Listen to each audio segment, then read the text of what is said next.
Hi there, it's Neil from Mindlocks again, and I just want to update you with another video for Mental Health Week 2020. Now today what we're going to be discussing, as mentioned in a previous video, is phobias. Now with phobias, what we need to first of all understand is that there is a big difference between fear and having a phobia. Having a fear, which can obviously lead to anxiety and other issues with mental health, is something where it's potentially unknown what's triggering it, or what the fear is actually related to. With a phobia, it's very, very specific. And it's something that is a known trigger to the person, where they know they are fearful of that object or specific situation. And also what that means is that it's an irrational thought of that problem. For example, it could be one type where it's arachnophobia, the fear of spiders, and a spider which is non-poisonous is not going to kill you, especially here in the UK. We don't have that many spiders which are venomous, so there's no real reason to have that fear, but obviously it's well known that people do suffer from arachnophobia. Now, what I'm going to do first of all is cover the three main types of phobia. The first one is agoraphobia, and that's a fear of public places. Now, obviously, that's quite common and it's more relevant to women than men, although some men do suffer from it. And what it is it's the fear of obviously leaving the house, for example, or being in busy public situations like public transport, etc. Now, it can go hand in hand with anxiety, where that phobia can become triggered by these situations and lead to further anxiety, or it can be that you're not suffering at all and it can be a completely separate phobia on its own. The second type is social phobia.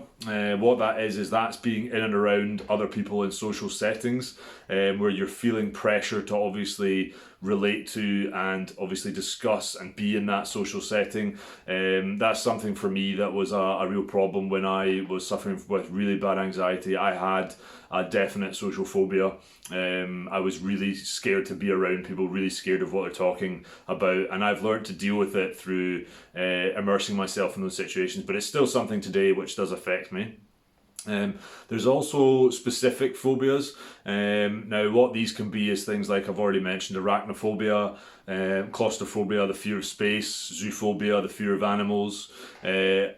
Vertigo is not one. However, you get acrophobic, where your fear of heights is irrational. Vertigo is something completely different. That's to do with the brain and the way the eyes work, and it means that you feel physically sick and nauseous from being at height. That's not a phobia. It's slightly different. There can be things like fear of injections, paranormal activity. The list goes on and on and on, obviously with these real specific phobias. But I'm sure you're aware, if you have a phobia or you know someone that does, exactly what the trigger is. Now, what causes these phobias? Well, first of all, the main effect of them really is obviously concealment, where basically what the body does is it conceals the fact that it's an irrational thought, and what the concealment also means is the person will avoid the situation as much as possible. Now, concealment can obviously go on to affect things like jobs, daily life, relationships, all sorts of things, if that phobia trigger is in that situation, and it can obviously cause problems for that person.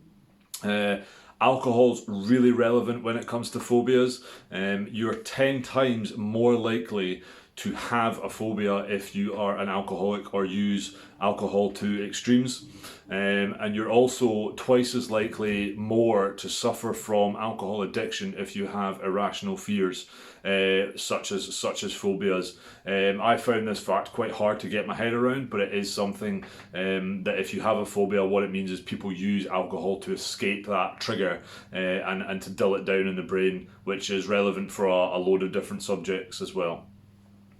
The other thing that can happen with it is family. It can be hereditary, so it can be specifically triggered by thoughts that are obviously passed on through genetics, where the brain operates in a certain way and gives you this phobia for life. Now, with that, there's also a lot of other causes, but it's something that we will look into maybe in another video, but today I don't want to go too far with it because I need to read more into the subject. So what is the cure for phobias? Well, there's a thing called desensitization. It's something that I've been discussed with before, and it's very similar to other types of therapy, where essentially what happens is the person who's suffering from the phobia must be gradually exposed to the phobia itself. So if that's arachnophobia, for example, again, it's getting someone to be in, first of all, maybe a room with a spider at the opposite end, to go to standing next to it with it in a glass box, to actually having it in their hands. And all these different phobias can be dealt with in that way, obviously adapted to the specific phobia.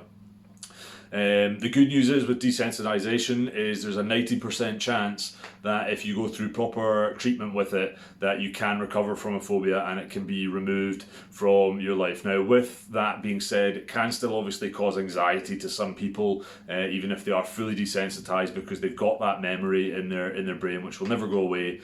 However, obviously the complete irrational fear and panic that sets in can be vastly reduced to a point where somebody can deal with that. And in many examples that I have seen, people completely move on from their phobia, and the nervousness and anxiety of it can actually disappear. So what I'm going to say finally, just on the phobia subject, is obviously if you want to read up more about it, there is the Anxiety and Depression Association of America, or ADA, and they're adaa.org. You can go and check out a load of things on their website to do with specific phobias. There's a lot of really good information on there that I've found. I'm sure there's a British equivalent, but I've not unfortunately had time to look into it specifically. But I'm sure there's lots of advice available across the internet. And obviously, if you do have fear or phobias and you know someone who's in the same situation, then you can definitely get them to speak to their GP or doctor. It's something that they can definitely deal with. Finally, obviously as well, I want to mention Health in Mind, my charity partner now with Health in Mind. They provide services within Edinburgh for mental health support. One of the things they do is they support people who have similar phobias, potentially with social situations, where they try and get them out the house to try and deal with these phobias, desensitization, things like that. So that's something that the charity really supports, and obviously we are fundraising for them to try and support those services. And all I finally want to say as well is obviously we're still in lockdown, so I'm sure all of you are finding it difficult by this stage. I just wish you all the best of luck with everything going forward, and I hope obviously it's eased soon. Thank you very much. Like, subscribe and share.